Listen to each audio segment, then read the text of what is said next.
The morning sun rose clear and resplendent, touching the foamy waves into a network of ruby-tinted light. The feast had been made ready on the second floor at La Réserve, with whose arbour the reader is already familiar. The apartment, destined for the purpose, was spacious and lighted by a number of windows, over each of which was written in golden letters, for some inexplicable reason, the name of one of the principal cities of France. Beneath these windows, a wooden balcony extended the entire length of the house, and although the entertainment was fixed for 12 o'clock, an hour previous to that time, the balcony was filled with impatient and expectant guests, consisting of the favoured part of the crew of the Pharaon and other personal friends of the bridegroom, the whole of whom had arrayed themselves in their choicest costumes, in order to do greater honour to the occasion. Various rumours were afloat to the effect that the owners of the Pharaon had promised to attend the nuptial feast, but all seemed unanimous in doubting that an act of such rare and exceeding condescension could possibly be intended. Danglars, however, who now made his appearance accompanied by Caderousse, effectually confirmed the report, stating that he had recently conversed with M. Morrel, who had himself assured him of his intention to dine at La Réserve.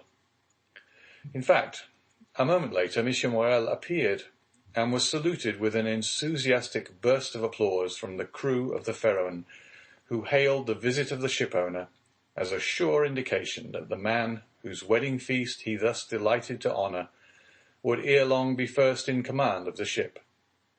And as Dante was universally beloved on board his vessel, the sailors put no restraint on their tumultuous joy at finding that the opinion and choice of their superiors so exactly coincided with their own. With the entrance of M. Morrel, Danglars and Caderousse were dispatched in search of the bridegroom, to convey to him the intelligence of the arrival of the important personage whose coming had created such a lively sensation, and to beseech him to make haste. Danglars and Caderousse set off upon their errand at full speed, but ere they had gone many steps, they perceived a group advancing towards them, composed of the betrothed pair, a party of young girls in attendance on the bride, by whose side walked Dante's father, the whole brought up by Fernand, whose lips wore their usual sinister smile. Neither Mercédès nor Edmond observed the strange expression of his countenance. They were so happy that they were conscious only of the sunshine and the presence of each other. Having acquitted themselves of their errand, and exchanged a hearty shake of the hand with Edmond, Danglars and Caderousse took their places beside Fernand and old Dante, the latter of whom attracted universal notice. The old man was attired in a suit of glistening watered silk, trimmed with steel buttons, beautifully cut and polished. His thin but wiry legs were arrayed in a pair of richly embroidered clocked stockings, evidently of English manufacture, while from his three-cornered hat depended a long streaming knot of white and blue ribbons. Thus he came along, supporting himself on a curiously carved stick, his aged countenance lit up with happiness, looking for all the world like one of the aged dandies of 1796, parading the newly opened garden of the Tuileries and Luxembourg. Beside him glided Caderousse, whose desire to partake of the good things provided for the wedding party had induced him to become reconciled to the Dantes, father and son, although there still lingered in his mind a faint and unperfect recollection of the events of the preceding night, just as the brain retains on waking in the morning the dim and misty outline of a dream. As Danglars approached the disappointed lover, he cast on him a look of deep meaning, while Fernand, as he slowly paced behind the happy pair, who seemed in their own unmixed content to have entirely forgotten that such a being as himself existed, was pale and abstracted. Occasionally, however, a deep flush would overspread his countenance, and a nervous contraction distort his features, while, with an agitated and restless gaze, he would glance in the direction of Marseille, like one who either anticipated or foresaw some great and important event. Dante himself was simply but becomingly clad in the dress peculiar to the merchant service, a costume somewhat between a military and a civil garb, and with his fine countenance, radiant with joy and happiness, a more perfect specimen of manly beauty could scarcely be imagined. Lovely as the Greek girls of Cyprus, or Chios, Mercedes boasted the same bright flashing eyes of jet and ripe round coral lips. She moved with the light free step of an Arlesienne or an Andalusian. One more practice in the arts of great cities would have hid her blushes beneath a veil, or at least have cast down her thickly fringed lashes, so as to conceal the liquid lustre of her animated eyes. But on the contrary, the delighted girl looked around her with a smile that seemed to say, "If you are my friends, rejoice with me, for I am very happy." As soon as the bridal party came in sight of La Réserve, Monsieur Morel descended and came forth to meet it, followed by the soldiers and sailors there assembled, to whom he had repeated the promise already given, that Dante should be the successor to the late Captain Leclerc. Edmond, at the approach of his patron, respectfully placed the arm of his affianced bride within that of Monsieur Morel, who forthwith, conducting her up the flight of wooden steps leading to the chamber in which the feast was prepared, was gaily followed by the guests, beneath whose heavy tread the slight structure creaked and groaned for the space of several minutes. "Father," said Mercedes, stopping when she had reached the centre of the table, "sit, I pray you, on my right hand. On my left I will place him who has ever been as a brother to me," pointing with a soft and gentle smile to Fernand. But her words and look seemed to inflict the direst torture on him, for his lips became ghastly pale, and even beneath the dark hue of his complexion the blood might be seen retreating as though some sudden pang drove it back to the heart. During this time, Dante, at the opposite side of the table, had been occupied in similarly placing his most honoured guests. Monsieur Morel was seated at his right hand, Danglars at his left, while at a sign from Edmond, the rest of the company ranged themselves as they found it most agreeable. When they began to pass around the dusky piquant Arlesian sausages and lobsters in their dazzling red cuirass, prawns of large size and brilliant colour, the échinu, with its prickly outside and dainty morsel within, the clovy, esteemed by the epicure of the south as more than rivalling the exquisite flavour of the oyster, all the delicacies, in fact, that are cast up by the wash of waters on the sandy beach, and styled by the grateful fishermen fruits of the sea. "A pretty silence, truly," said the old father of the bridegroom, as he carried to his lips a glass of wine of the hue and brightness of the topaz, and which had just been placed before Mercedes herself. "Now, would anybody think that this room contained a happy, merry party, who desired nothing better than to laugh and dance the hours away?" "Ah," sighed Caderousse, "a man cannot always feel happy, because he is about to be married." "The truth is," replied Dante, "that I am too happy for noisy mirth. If that is what you meant by your observation, my worthy friend, you are right. Joy takes a strange effect at times. It seems to oppress us almost the same as sorrow." Danglars looked towards Fernand, whose excitable nature received and betrayed each fresh impression. "Why, what ails you?" asked he of Edmond. "Do you fear any approaching evil?" I should say that you were the happiest man alive at this instant. And that is the very thing that alarms me, returned Dante. Man does not appear to me to be intended to enjoy felicity so unmixed. Happiness is like the enchanted palaces we read in our childhood, where fierce, fiery dragons defend the entrance and approach, and monsters of all shapes and kinds, requiring to be overcome ere victory is ours. I own that I am lost in wonder to myself, promoted to an honour of which I feel myself unworthy, that of being the husband of Mercedes. Nay, nay, cried Caderousse, smiling, you have not attained that honour yet. Mercedes is not your wife yet. Just assume the tone and manner of a husband, and see how she will remind you that your hour is not yet come. The bride blushed, while Fernand, restless and uneasy, seemed to start at every fresh sound, and from time to time wiped away the large drops of perspiration that gathered on his brow.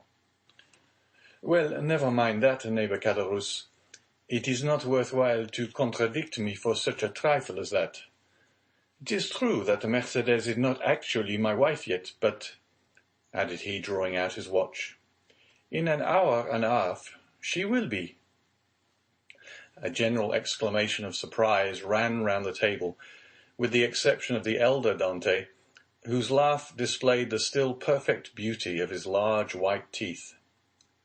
Mercedes looked pleased and gratified, while Fernand grasped the handle of his knife with a convulsive clutch. In an hour? inquired Danglars, turning pale. How is that, my friend? Why, thus it is, replied Dante. Thanks to the influence of Monsieur Morrel, to whom next to my father I owe every blessing I enjoy. Every difficulty has been removed. We have purchased permission to waive the usual delay, and at 2:30 the mayor of Marseille will be waiting for us at the city hall. Now, as 1:15 has already struck, I do not consider I have asserted too much in saying that in another hour and 30 minutes Mercedes will have become Madame Dante. Fernand closed his eyes. A burning sensation passed across his brow, and he was compelled to support himself by the table to prevent his falling from his chair. But in spite of all his efforts, he could not refrain from uttering a deep groan, which, however, was lost amid the noisy felicitations of the company. "Upon my word," cried the old man, "you make short work of this kind of affair. Arrived here only yesterday morning, and married today at 3:00. Commend me to a sailor for going the quick way to work." "But," asked Danglars in a timid tone, "how did you manage about the other formality, the contract, the settlement?" "The contract," answered Dante laughingly. "It didn't take long to fix that. Mercedes has no fortune. I have none to settle on her, so you see our papers were quickly written out, and certainly do not come very expensive." This joke elicited a fresh burst of applause. "So that we presumed to be merely the betrothal feast turns out to be the actual wedding dinner," said Danglars. "No, no," answered Dante. "Don't imagine I am going to put you off in that shabby manner. Tomorrow morning I start for Paris, 4 days to go, and the same to return, with 1 day to discharge the commission entrusted to me, is all the time I shall be absent. I shall be back here by the 1st of March, and on the 2nd I give my real marriage feast." This prospect of fresh festivity redoubled the hilarity of the guests to such a degree that the elder Dante, who at the commencement of the repast had commented upon the silence that prevailed, now found it difficult, amid the general din of voices, to obtain a moment's tranquillity in which to drink to the health and prosperity of the bride and bridegroom. Dante, perceiving the affectionate eagerness of his father, responded by a look of grateful pleasure, while Mercedes glanced at the clock and made an expressive gesture to Edmond. Around the table reigned that noisy hilarity which usually prevails at such a time among people sufficiently free from the demands of social position not to feel the trammels of etiquette. Such as at the commencement of the repast had not been able to seat themselves according to their inclination rose unceremoniously and sought out more agreeable companions.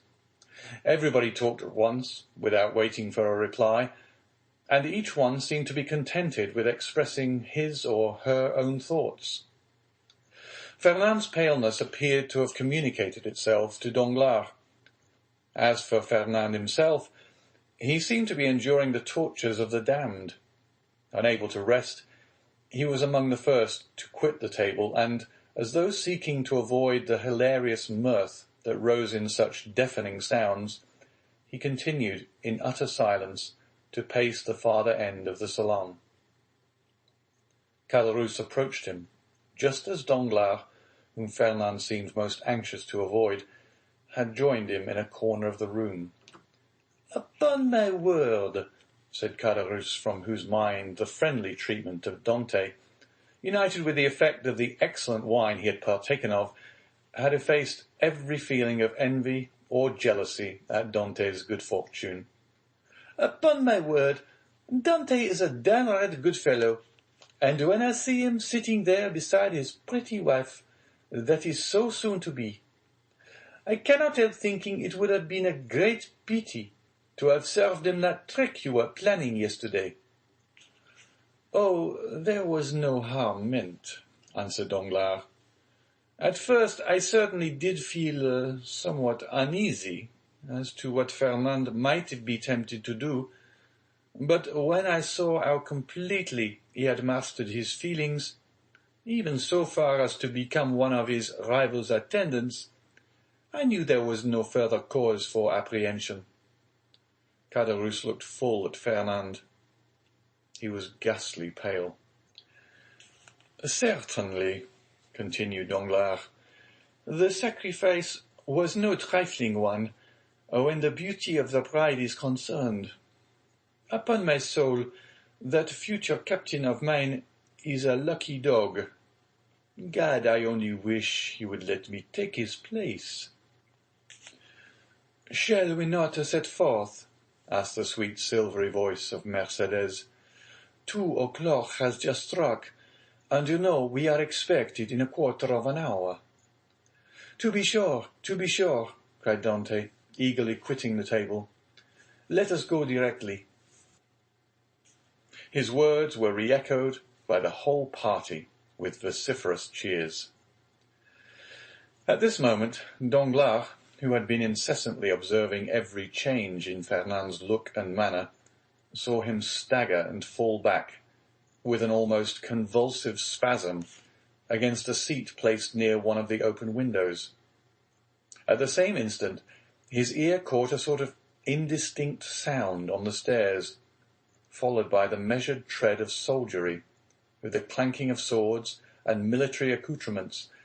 Then came a hum and buzz as of many voices, so as to deaden even the noisy mirth of the bridal party, among whom a vague feeling of curiosity and apprehension quelled every disposition to talk, and almost instantaneously the most death-like stillness prevailed. The sounds drew nearer. 3 blows were struck upon the panel of the door. The company looked at each other in consternation. "I demand admittance," said a loud voice outside the room. "In the name of the law."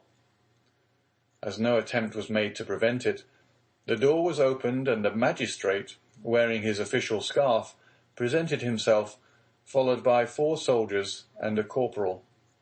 Uneasiness now yielded to the most extreme dread on the part of those present. "May I venture to inquire the reason of this unexpected visit?" said Monsieur Morrel, addressing the magistrate whom he evidently knew. "There is, doubtless, some mistake easily explained." "If it be so," replied the magistrate, "rely upon every reparation being made. Meanwhile, I am the bearer of an order of arrest, and although I must reluctantly perform the task assigned me, it must nevertheless be fulfilled. Who among the persons here assembled answers to the name of Edmond Dantès?" Every eye was turned towards the young man, who, spite of the agitation, he could not but feel advanced with dignity, and said in a firm voice, "I am he. What is your pleasure with me?" "Edmond Dantès," replied the magistrate, "I arrest you in the name of the law." "Me?" repeated Edmond, slightly changing colour. "And wherefore, I pray?" "I cannot inform you, but you will be duly acquainted with the reasons that have rendered such a step necessary at the preliminary examination." Monsieur Morel felt that further resistance or remonstrance was useless. He saw before him an officer delegated to enforce the law, and perfectly well knew that it would be as unavailing to seek pity from a magistrate decked with his official scarf as to address a petition to some cold marble effigy. Old Dante, however, sprang forward. There are situations which the heart of a father or a mother cannot be made to understand. He prayed and supplicated in terms so moving that even the officer was touched, and although firm in his duty, he kindly said, "My worthy friend, let me beg of you to calm your apprehensions.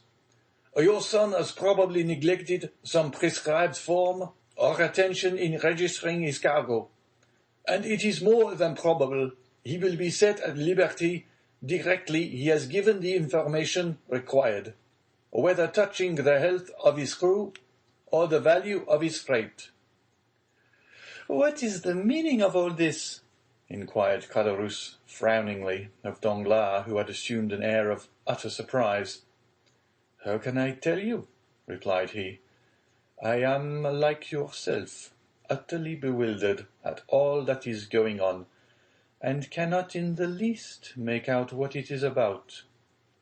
Caderousse then looked around for Fernand, but he had disappeared.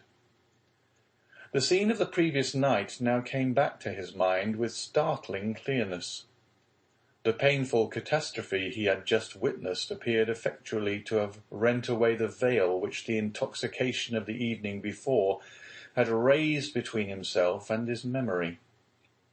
So, said he in a hoarse and choking voice to Danglars, "this, then, I suppose, is a part of the trick you were concerting yesterday.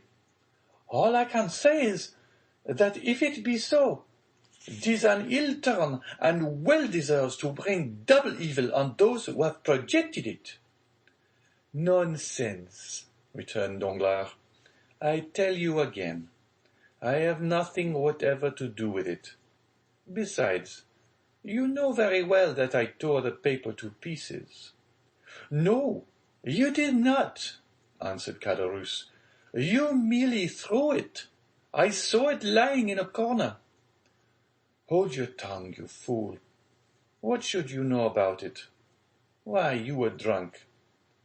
"Where is Fernand?" inquired Caderousse. "How do I know?" replied Danglars. "Gone, as every prudent man ought to be, to look after his own affairs, most likely. Never mind where he is. Let you and I go and see what is to be done for our poor friends." During this conversation, Dante, after having exchanged a cheerful shake of the hand with all his sympathizing friends, had surrendered himself to the officer sent to arrest him, merely saying, "Make yourselves quite easy, my good fellows. There is some little mistake to clear up. That's all, depend upon it, and very likely I may not have to go so far as the prison to effect that." "Oh, to be sure," responded Danglars, who had now approached the group. "Nothing more than a mistake. I feel quite certain." Dante descended the staircase, preceded by the magistrate and followed by the soldiers. A carriage awaited him at the door. He got in, followed by 2 soldiers and the magistrate, and the vehicle drove off towards Marseille. "Adieu, adieu, dearest Edmond," cried Mercédès, stretching out her arms to him from the balcony. The prisoner heard the cry, which sounded like the sob of a broken heart, and leaning from the coach, he called out, "Goodbye, Mercédès. We shall soon meet again." Then the vehicle disappeared round one of the turnings of Fort Saint-Nicolas. "Wait for me here, all of you," cried Monsieur Morel. "I will take the first conveyance I find and hurry to Marseille, whence I will bring you word how all is going on." "That's right," exclaimed a multitude of voices. "Go, and return as quickly as you can." This second departure was followed by a long and fearful state of terrified silence on the part of those who were left behind. The old father and Mercédès remained for some time apart, each absorbed in grief.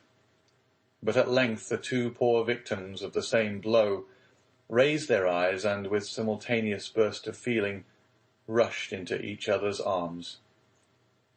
Meanwhile, Fernand made his appearance, poured out for himself a glass of water with a trembling hand, then hastily swallowing it, went to sit down at the first vacant place, and this was, by mere chance, placed next to the seat on which poor Mercédès had fallen, half fainting, when released from the warm and affectionate embrace of old Dante.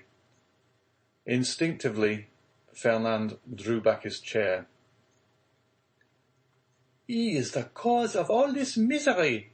I am quite sure of it," whispered Caderousse, who had never taken his eyes off Fernand, to Danglars. "I don't think so," answered the other. "He is too stupid to imagine such a scheme.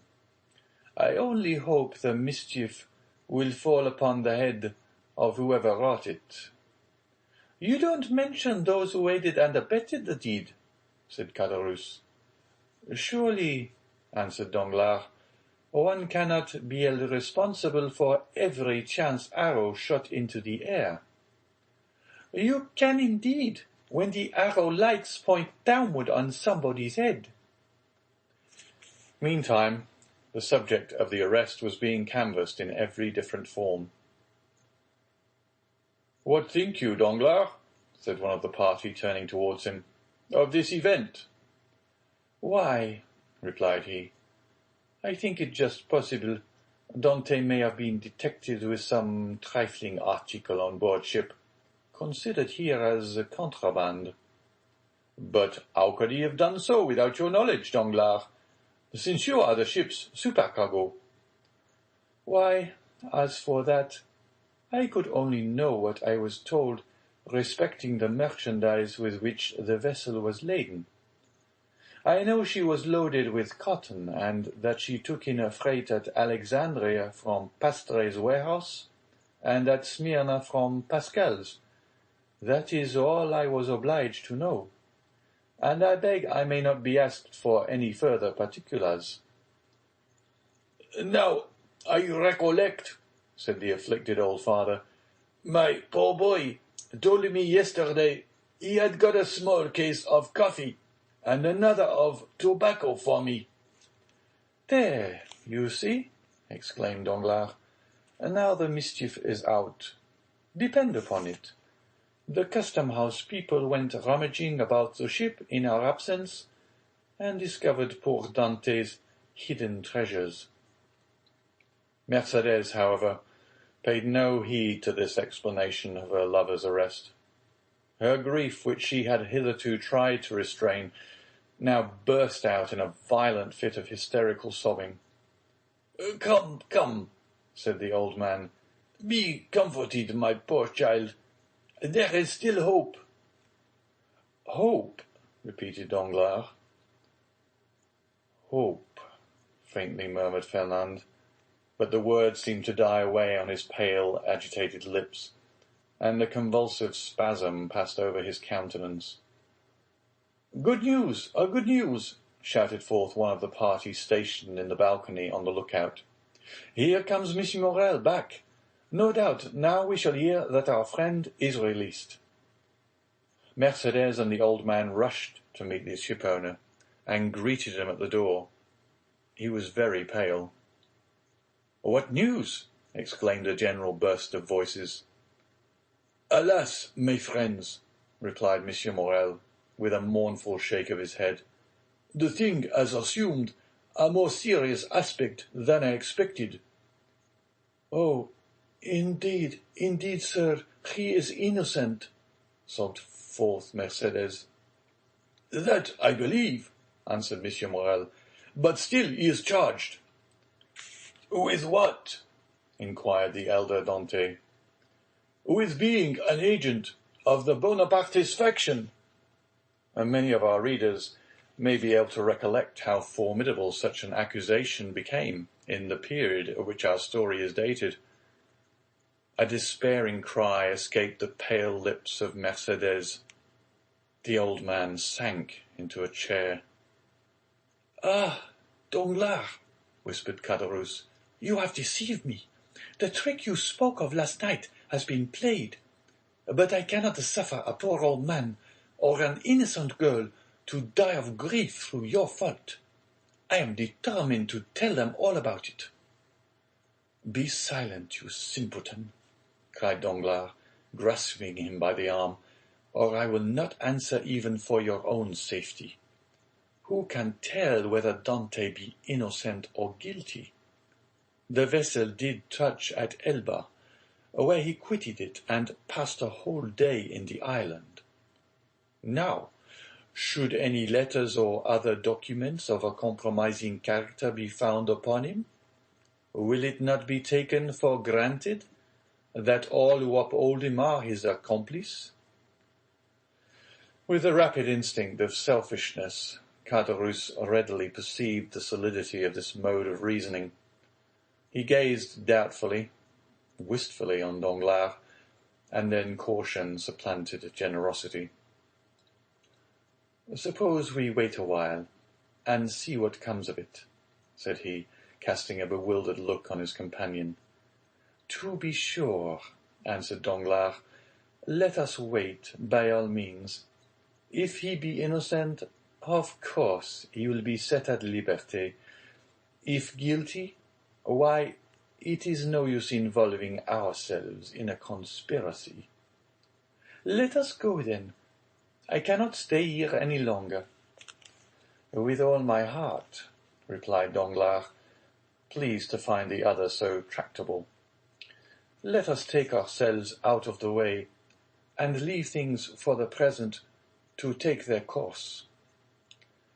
After their departure, Fernand, who had now again become the friend and protector of Mercédès, led the girl to her home, while the friends of Dante conducted the now half-fainting man back to his abode.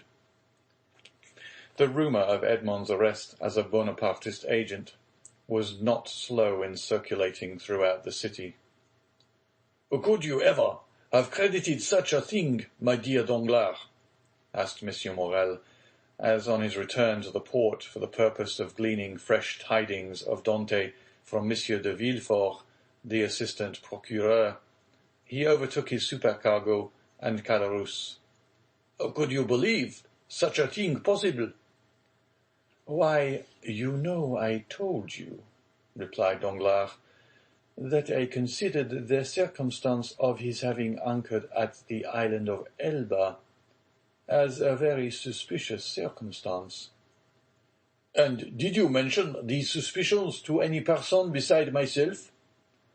"Certainly not," returned Danglars, then added in a low whisper, "You understand that on account of your uncle, Monsieur Polycar Morel, who served under the other government, and who does not altogether conceal what he thinks on the subject, you are strongly suspected of regretting the abdication of Napoleon. I should have feared to injure both Edmond and yourself, had I divulged my own apprehensions to a soul.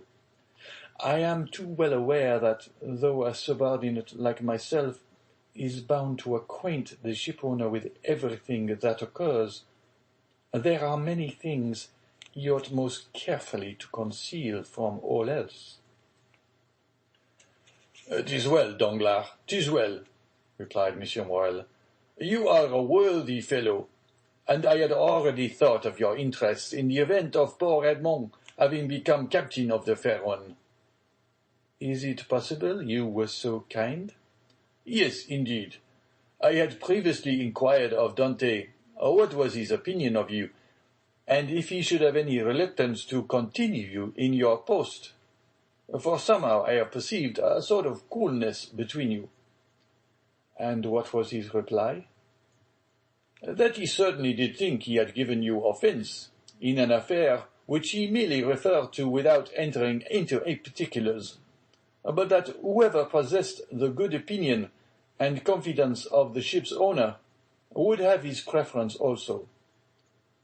"The hypocrite," murmured Danglars. "Poor Dante," said Caderousse. "No one can deny his being a noble-hearted young fellow." "But meanwhile," continued Miss Morel, "here is the Pharaon without a captain." "Oh," replied Danglars, "since we cannot leave this port for the next 3 months, let us hope that ere the expiration of that period, Dante will be set at liberty." "No doubt. But in the meantime—" "I am entirely at your service, Monsieur Morel," answered Danglars.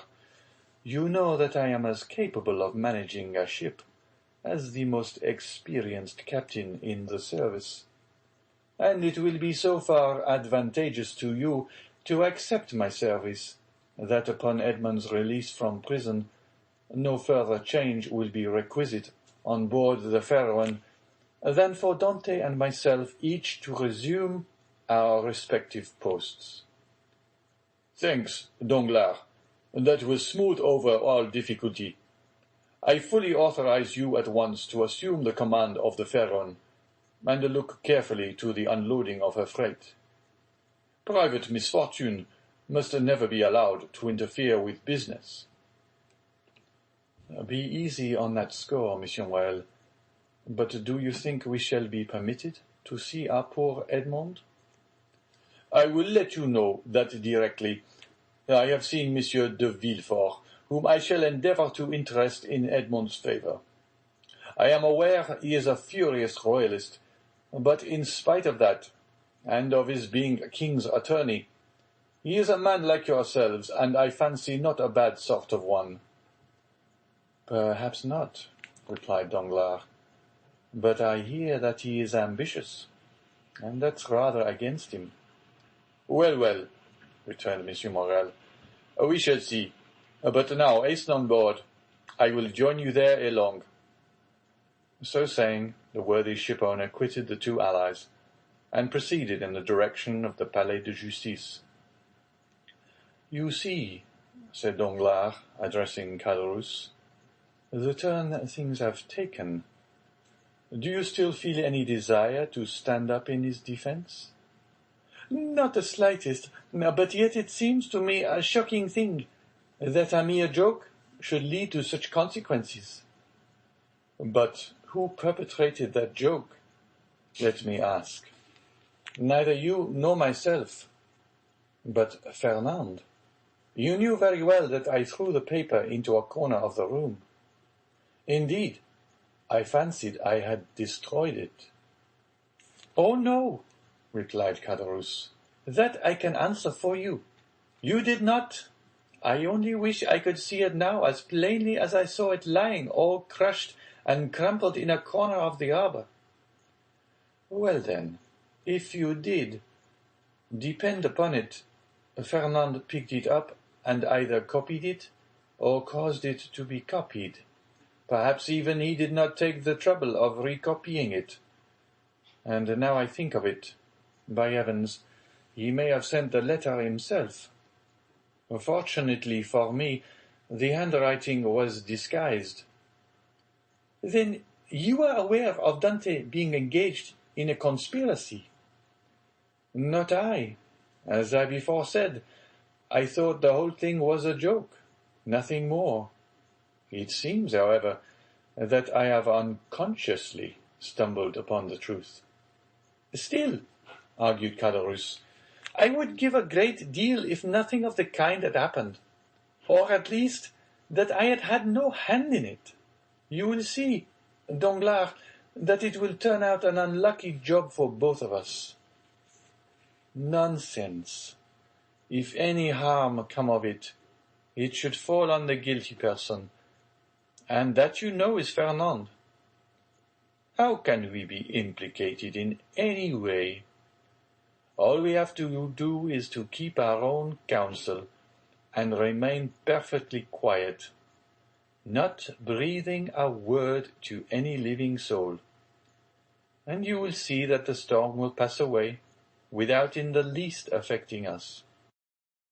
Amen, responded Caderousse, waving his hand in token of adieu to Danglars, and bending his steps towards the Allée de Meilhan, moving his head to and fro, and muttering as he went, after the manner of one whose mind was overcharged with one absorbing idea.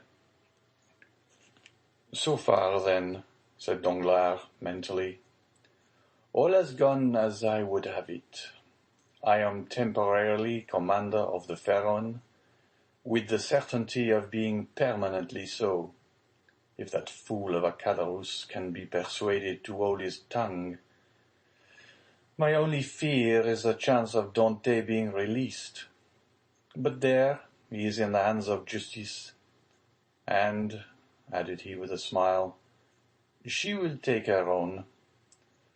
So saying, he leapt into a boat, desiring to be rowed on board the Pharaon, where Monsieur Morrel had agreed to meet him. End of chapter 5.